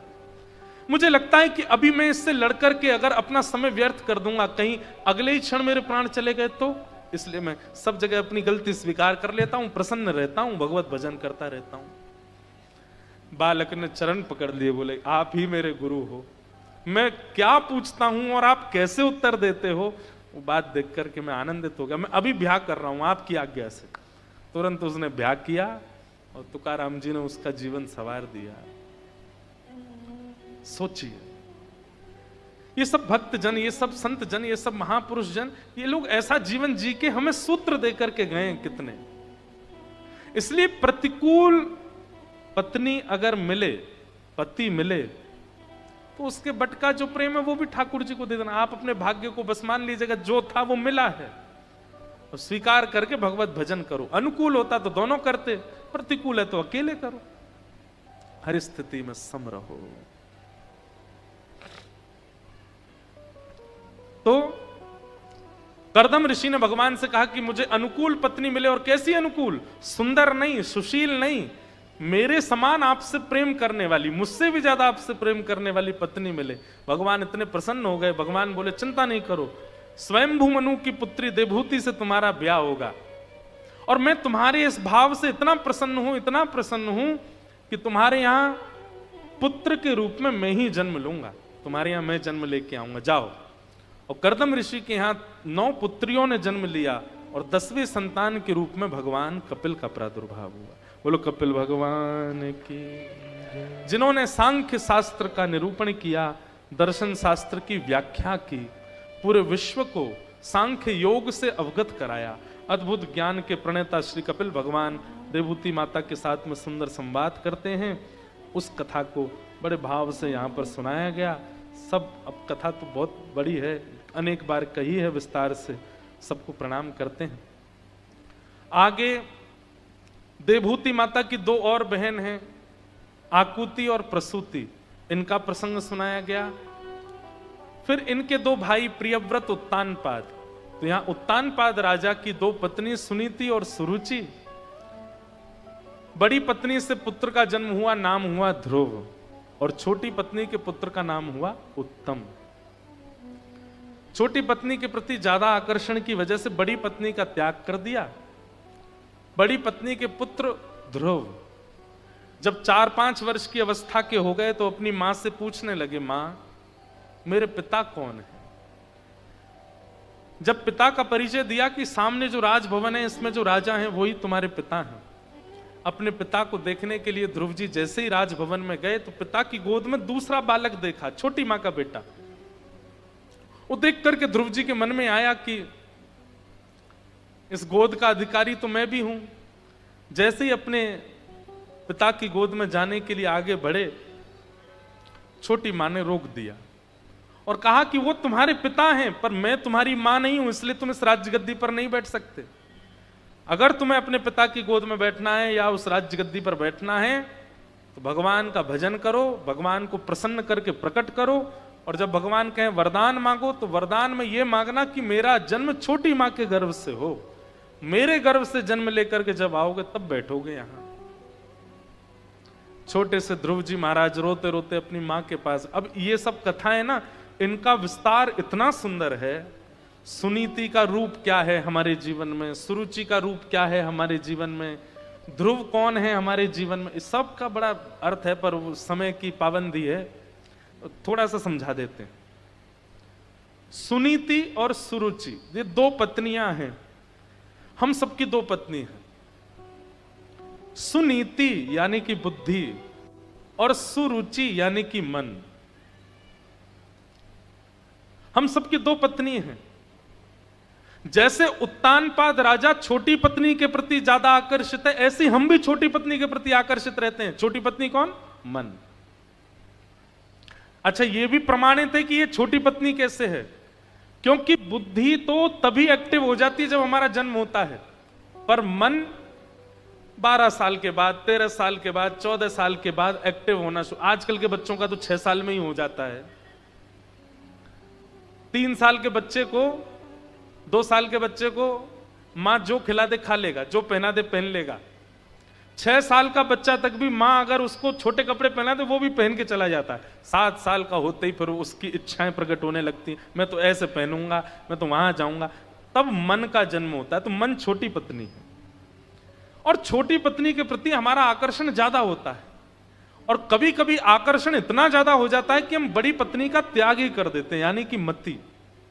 लेकिन मति से जो जन्म होता है वो होता है ध्रुव का। ध्रुव का मतलब क्या? ध्रुव का अर्थ ही होता है कल्याण, ध्रुव का अर्थ ही होता है परम सत्य। और छोटी पत्नी से जो जन्म होता है वो होता है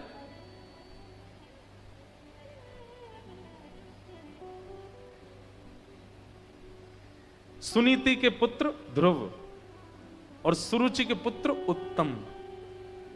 मन से जो जन्म होता है वो किसका होता है? उत्तम का। उत्तम वस्तु कल्याणकारी नहीं होती। अब आप मुझसे पूछो आपको अच्छा क्या लगता है, उत्तम क्या लगता है, तो अच्छी बात में मैं मन से जो जन्मा उसी का नाम लूंगा। क्या? रसगुल्ला अच्छा लगता है तो रसगुल्ला एक ही अच्छा है। जैसे ही 2 खाने शुरू किए, 3 खाया, 4 खाया, फिर वो बिगाड़ेगा ही। मन से जन्म लेने वाली वस्तु कल्याणकारी नहीं हो सकती, वो कुछ समय की प्रिय हो सकती है। लेकिन हम लोग मन के इतने आदी हो जाते हैं कि बुद्धि का त्याग कर देते हैं। आप लोग कहोगे महाराज जी तो फिर क्या करें, बुद्धि के अधीन रहना चाहिए? नहीं, इसका अर्थ क्या है? मन और बुद्धि दोनों अलग अलग विचार ना करें। और ये दोनों जब अलग अलग विचार करते हैं तभी व्यक्ति महासंसारी हो जाता है। बुद्धि अलग विचार करती है, मन अलग विचार करता है। आध्यात्मिक व्यक्ति कथा सुनते सुनते गुरु आश्रय में रहते रहते उसका क्या होता है, बुद्धि और मन ये एक धारा हो जाती है। जो मन की इच्छा होती है वही बुद्धि की इच्छा, और ये दोनों एक तभी हो सकते हैं जब मन में और बुद्धि में दोनों में श्री कृष्ण बैठे हो। बुद्धि में संसार, मन में श्री कृष्ण, तो भी विलग होगा। बुद्धि में श्री कृष्ण, मन में संसार, तो भी विलग होगा। और इन दोनों में यदि श्री कृष्ण हो गए तो एक धारा हो जाएगी, और वही व्यक्ति आध्यात्मिक पथ, भक्ति पथ का पथिक बन के श्री कृष्ण की प्राप्ति कर लेगा, अपने जीवन का उद्धार कर लेगा। हमारी कथा में एक नियम बनाऊंगा मैं कि भाई खाली हाथ मत बैठो। ये तो सूत्र ऐसे सुंदर कभी कभी आते हैं मंच से लिखने वाले हैं, ये जीवन के कितने सूत्रों का उत्तर मिलता है यहां से। तो बड़ी पत्नी के पुत्र ध्रुव को डांट दिया छोटी पत्नी ने। ध्रुव जी महाराज मां के पास रोते हुए गए कि मां, छोटी मां ने ऐसा कहा, वन में जाके भगवान का भजन करके उनको प्रसन्न करके छोटी मां के गर्भ से जन्म हो मेरा, ऐसा वरदान मांगू। तो बड़ी मां ने कैसे समझाया ध्रुव को बोली, बेटा व्यक्ति क्या बोलता है उसमें ग्रहण करने वाली क्या बात है, केवल उतना सुना करो, उसके अलावा सब छोड़ दिया करो। छोटी मां ने तुमसे क्या कहा, वन में जाके भगवान को भजन करके उनको प्रसन्न करो, बस यहीं तक सुनो, इसके आगे क्या कहा उसका विचार मत करो। मां हो तो ध्रुव की मां जैसी। और कहा बेटा तू अभी जा वन में। ये संकेत समझ कि ठाकुर जी ने किसी से तुझे कहलवाया है कि तू वन में आके मेरा भजन कर, मैं तो तैयार बैठा हूं तुझसे मिलने को। जो ध्रुव जी रोते हुए गए थे वो नाचने लगे मां के आगे। मां आपने ऐसा समाधान बताया, बोले कि और जाते जाते छोटी मां के पैर और छूना, कि उन्होंने संकेत दिया है कि भगवान तुझसे मिलने के लिए वन में बैठे हैं, जा। एक बात आपको समझ आएगी बंधुओं कि ध्रुव जी की भक्ति में भगवत प्राप्ति का सबसे बड़ा कारण क्या बना, उत्साह, एक्साइटमेंट, जो उनकी मां ने प्रकट कर दिया है। बोले तेरे लिए भगवान वन में ही बैठे हैं, इसीलिए छोटी मां के माध्यम से तुझे संदेश भिजवाया कि तू वन में आ। ध्रुव जी इतने उत्सुक हो गए, अब उनको कुछ नहीं दिख रहा है और उत्सुकता में चले गए वन की ओर। नारद जी महाराज मार्ग में मिले, नारद जी ने भी परीक्षा ली ध्रुव जी की, उसमें पास हो गए। तब नारद जी ने उनको 12 अक्षर मंत्र प्रदान किया। नमो भगवते तुभ्यं वासुदेवाय धीमहि प्रद्युम्नाय अनिरुद्धाय नमः संकर्षणाय च। इसी श्लोक का 12 अक्षर मंत्र क्या बना, ओम नमो भगवते वासुदेवाय। ये 12 अक्षर मंत्र है। जरूर बंधुओं गंगा जी में स्नान करके, और थोड़ा सा अंग गंगा जी में ही हो, चाहे पेट तक हो, कंठ तक हो, गंगा जी में बैठ करके जितनी क्षमता हो इस मंत्र का मनी मन जाप करना है। और जाप करते समय नेत्र खोले नहीं रखने, किसी को देख रहे हो उसको, उतनी देर ठाकुर जी का स्मरण करो। जो स्वरूप आपको प्रिय लगता है, राधा रमन लाल प्रिय लगते हैं, गिरधर लाल प्रिय लगते हैं, जगन्नाथ प्रिय लगते हैं, उस स्वरूप का चिंतन करके कर माला, माला ले सको तो अच्छा, नहीं तो कर माला करके इस 12 अक्षर मंत्र को जरूर गंगा जी में बैठ के जपो, आपको अनुभव होगा, अच्छा अनुभव होगा। ये 12 अक्षर मंत्र दिया। ध्रुव जी महाराज मधुवन में गए और मधुवन में जाकर विराजमान होकर के शंख चक्र गदा पद्म धारण करके श्रीमन नारायण ध्रुव जी के सामने प्रकट हो गए। बोलो भक्त वत्सल भगवान की। ध्रुव जी आ गए, भगवान आ गए। लोग कहने लगे 5 महीने में कैसे मिल गए। ठाकुर जी की प्राप्ति के लिए समय की अवधि कितनी होनी चाहिए, कितनी पता है? 1 क्षण। एक क्षण में भी वो आपको मिल जाएंगे, यदि वो एक क्षण परिपूर्ण उत्सुकता से भरा होगा तो। नहीं तो लगे रहो सालों साल नहीं मिलेंगे ठाकुर जी।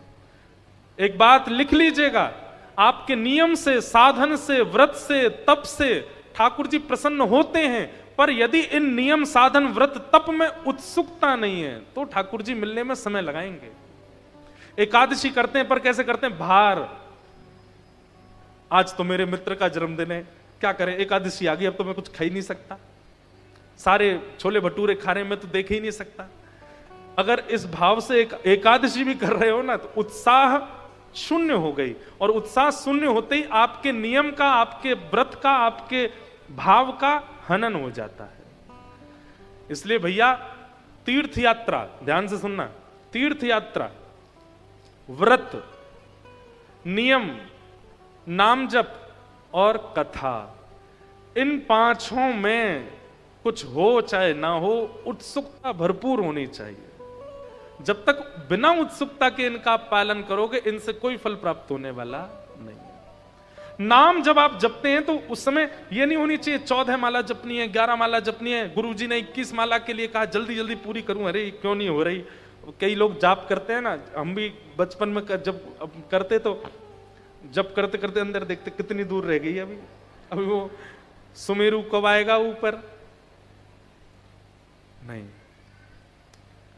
महाराज, जब करते करते सुमेरु आ गया और आपकी 11 माला पूरी हो गई तो मन में क्षोभ हुआ, इतनी जल्दी क्यों हो गया नाम पूरा, ये अभी और क्यों नहीं बढ़ा, और क्यों नहीं चला।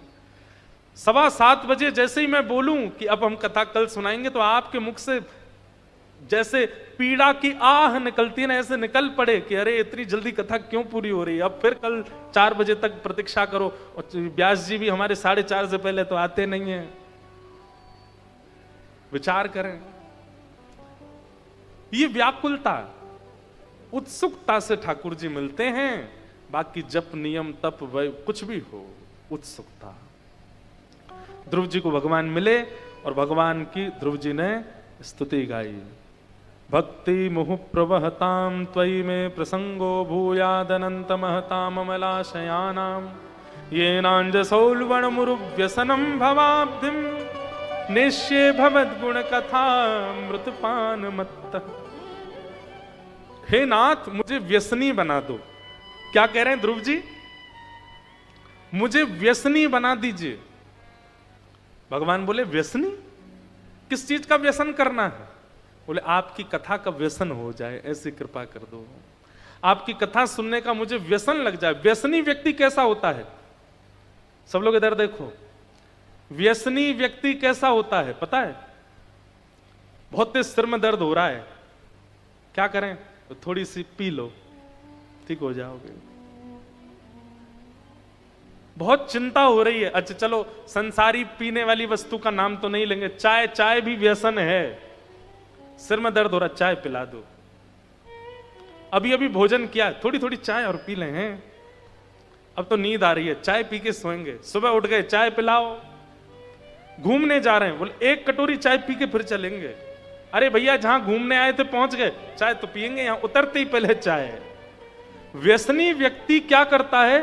वो व्यसन करने के बहाने ढूंढता है।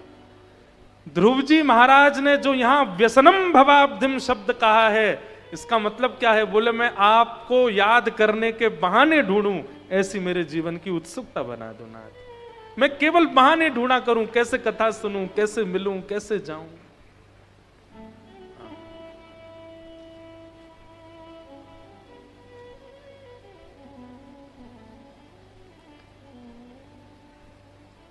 हम बहाने नहीं ढूंढते, कई लोग ढूंढते हैं। कई आते हैं बच्चे, हम महाराज जी घर पे झूठ बोल के आए हैं कथा सुनने। हमें लगता है कि कोई नहीं, अब तुम थोड़े और पास पहुंच गए ठाकुर जी के, कथा के लिए झूठ बोलने लग गए हो, बहाने ढूंढने लगे हो कथा सुनने के। अच्छा, व्यसनम भवाब्धिम।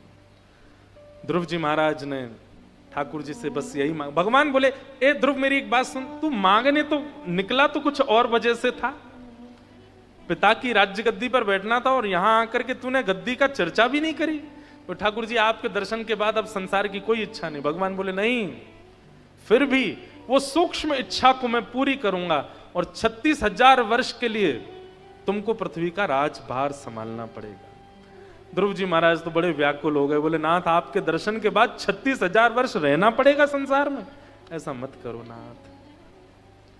आपका रूप देखने के बाद, आपकी झांकी हो जाने के बाद, आपका स्वरूप दिख जाने के बाद फिर कुछ और अच्छा नहीं लगता है नाथ, कृपा करके ये भाव मत करो। ठाकुर जी बोले नहीं, ये तो तुम्हें करना पड़ेगा, जाओ जाकर के पृथ्वी पर राज शासन करो। और ध्रुव जी को इस प्रकार भगवान ने अपना अनुगत्य प्रदान किया। बोलो भक्त वत्सल भगवान की जय। ध्रुव जी महाराज आगे चल के इनके वंश में इनके अंग हुए, अंग के बेटा बैन हुए, बैन के यहां भगवान पशु रूप धारण करके आए। भगवान से 10,000 कान मांगने की इन्होंने याचना की। ऋषभदेव भगवान का चरित्र सुनाया गया। उन्हीं के पुत्र भरत जो कि तीसरे जन्म में जड़ भरत बने, रहुगण के साथ उनका संवाद सब सुनाया गया। अभी मास कथा हम 2 साल में एक बार मास कथा का एक जगह संकल्प ले लिया है हमने, 2 साल में एक बार 1 महीने की कथा करेंगे, तभी ये सब पूर्ण हो सकते हैं, नहीं तो इनकी पूर्ति हो नहीं सकती। इतनी विस्तृत है श्रीमद् भागवत जी की कथा। और भागवत जी कथा विस्तृत, पर उसका भाव आपको समझ आए उसके लिए कई उदाहरण बीच में देने पड़ते हैं, तो बहुत विस्तार हो जाता है। अगली मास कथा हमारी अप्रैल में है नासिक में, कभी संभवतः बनेगी। मेरा निजी मन तो बहुत है कि या तो ऋषिकेश या हरिद्वार में एक बार मास कथा हो, क्योंकि जो यहाँ का वातावरण है, जो गंगा जी की ऊर्जा है और जो यहाँ ऋषियों की तपस्या का जो भाव है ना, उसमें 1 मास पर्यंत बैठ के गंगा जी के तट पर कथा हो, ऐसा कभी बनाएंगे योजना भविष्य में। हमारी माता जी टेढ़ी टेढ़ी देख रही हैं हमको, बोले इसको तो यही लगता है करते रहे। अब क्या बताएं, अब बचपन से हमने गर्व से कथा ही सुनी है, तो और क्या आएगा, हमको यही आती है। बाकी तो ठाकुर जी कृपा करते हैं। इस प्रकार नरकों का वर्णन किया, भूगोल खगोल का वर्णन किया, वृत्रासुर की कथा का वर्णन किया, सबको हम प्रणाम मात्र कर रहे हैं। तत्पश्चात हिरण्यकश्यप के यहाँ प्रहलाद भक्त का आविर्भाव हुआ और प्रहलाद जी की रक्षा के लिए भगवान खम्भ से प्रकट नृसिंह रूप में हुए। बोलो नृसिंह भगवान की। हिरण्यकश्यप का वध किया। प्रहलाद जी ने भगवान की स्तुति गाई और स्तुति गाकर के ठाकुर जी को प्रसन्न किया। प्रहलाद स्तुति बहुत सुंदर है, कई बार विस्तार से कथाओं में सब भाव सुनाए हैं। आगे गजेंद्र मोक्ष की कथा आई, पहले दिन मैंने सुनाई थी।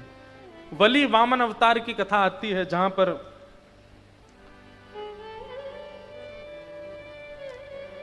बलि पर कृपा करने के लिए वामन भगवान आए।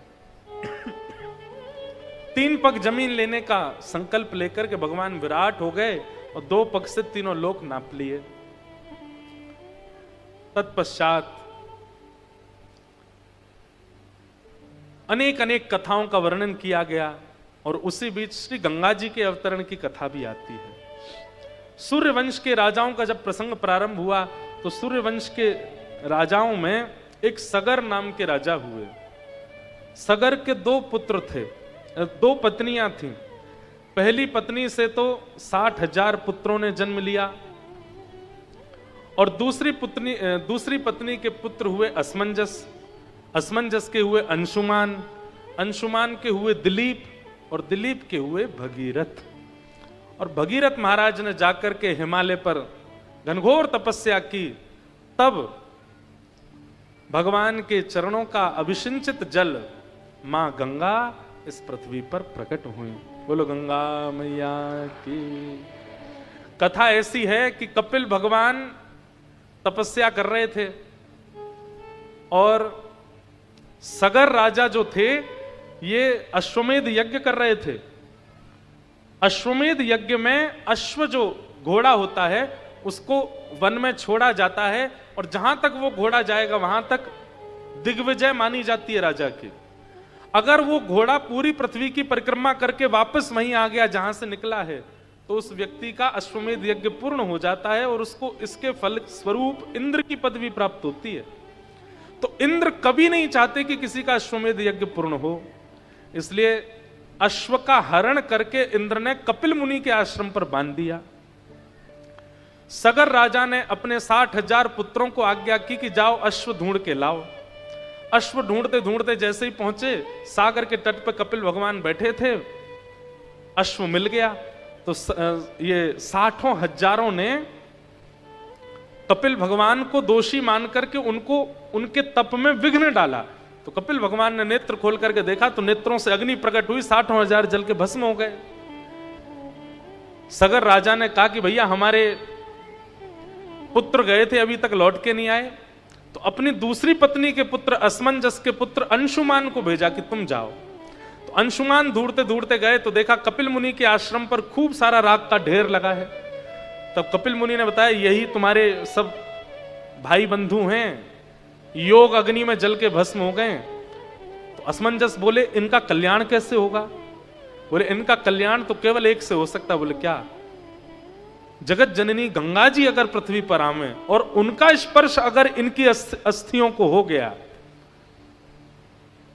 तो एक ऋषि की योगाग्नि में जलकर के भस्म होने वाले भी, ऋषि की योगाग्नि में जल के भस्म होने का मतलब है कहीं गति नहीं हो सकती। ऋषि की योगाग्नि में जल करके भस्म होने वालों की भी गति सुधार सकती है मां गंगा। तुम तप करके उनको लेके आओ। तब अंशुमान गए हिमालय पर, लेकिन अंशुमान ने तप किया, गंगा जी नहीं आई। सब लोग इधर देखो, ध्यान से सुनो। अब आ रही है कथा तो सुन लो, बहुत दिन बाद सुना रहे हैं। अंशुमान ने तप किया, गंगा जी नहीं आई। अंशुमान के पुत्र दिलीप ने जाकर के तप किया, गंगा जी नहीं आई। दिलीप के पुत्र भगीरथ जी गए और जैसे ही भगीरथ जी ने तप किया तो गंगा मैया ने विचार किया कि 3 पीढ़ियां निकल गई हमको बुलाने में, अब हमें चलना चाहिए। तो जैसे ही गंगा जी पृथ्वी पर आने लगी तो महादेव को पता चला 3 पीढ़ियां लग गई और तब गंगा जी जा रही हैं पृथ्वी पर। महादेव ने अपनी जटा खोल करके गंगा जी को उसमें बांध लिया, क्रोध में भर के। गंगा जी बोली क्या अपराध हो गया, आपने मुझे क्यों बांधा? बोले कि कुपुत्रो जायेत क्वचिदपि कुमाता न भवति। पुत्र कुपुत्र होता है, मां कुमाता नहीं होती। आप इतनी निर्दयी कैसे हो सकती है गंगा जी? 3 पीढ़ियां निकल गई और आप अब जा रही हो। महादेव ने तुरंत समस्त देवी देवताओं की फौज बुलाई, बोले बैठो सब यहां पे, ये कलिकाल आने वाला है और आप सब लोग इतना परिश्रम अगर मानवों से कराओगे तो कोई भक्ति नहीं करेगा, कोई भजन नहीं करेगा, कोई साधन नहीं करेगा। इसलिए सबको मेरी आज्ञा है, मानव के सहज सरल और बिल्कुल सामान्य से प्रयास पर भी आपको रीझना पड़ेगा और उस पर कृपा करनी पड़ेगी। तब सभी देवी देवताओं ने महादेव को आश्वासन दिया। शनि भगवान बोले हम पे कोई तेल चढ़ा देगा, हम उसी से खुश हो जाएंगे। देवी मैया बोली हमारे सामने लाल पुष्प चढ़ा देंगे, सिंदूर चढ़ा देंगे, हम उसी से ही खुश हैं। सभी देवी देवताओं ने सामान्य सामान्य भाव कर दिए। तभी शंकर जी ने भ्रकुटी टेढ़ी करके गंगा जी को देखा, बोले आप कैसे प्रसन्न होगी? तब गंगा जी कहती हैं गंगे गंगे तियो ब्रूयात योजनानाम सतैरपि मुच्यते सर्व पापेभ्यो विष्णु लोकम सगच्छति। हे महादेव, मैं वचन देती हूं, मेरे प्रवाह होने वाले घाट से, सब लोग इधर देखो ध्यान से सुनो, मेरे प्रवाही घाट से 100 योजन इधर की तरफ 100 योजन इधर की तरफ दूरी तक कोई व्यक्ति अगर सामान्य जल से स्नान करते समय भी अगर गंगे गंगे कहकर के स्नान करेगा तो मेरे में ही स्नान का उसको फल प्राप्त होगा और उससे विष्णु लोक की प्राप्ति होगी। समझ में आई बात? तब महादेव प्रसन्न हो गए, बोले हाँ अब ठीक है, बोले अब हमें मुक्त कर दीजिए। तब महादेव ने अपनी जटा खोली और पितु शिरसि पतंती जानवी न पुनातु। तब जानवी यानी कि श्री गंगा जी का पृथ्वी पर आगमन हुआ बोलो गंगा मैया की जय। अनेक कथाएं हैं, उनमें से एक कथा ऐसी भी है। अनेक अनेक जटाओं से बहती हुई, इसीलिए हिमालय के जगह जगह से गंगा जी का प्रादुर्भाव है। कहीं अलकनंदा बन के, कहीं भागीरथी बन करके, कहीं किसी रूप में गंगा जी आती हैं। और यहां से थोड़ी दूर पर ही देवप्रयाग, वहां से गंगा बन करके फिर हरिद्वार आती हैं और पूरे विश्व को पावन करती हैं। तो ऐसी गंगा मैया के प्रादुर्भाव का सुंदर प्रसंग सुनाया गया।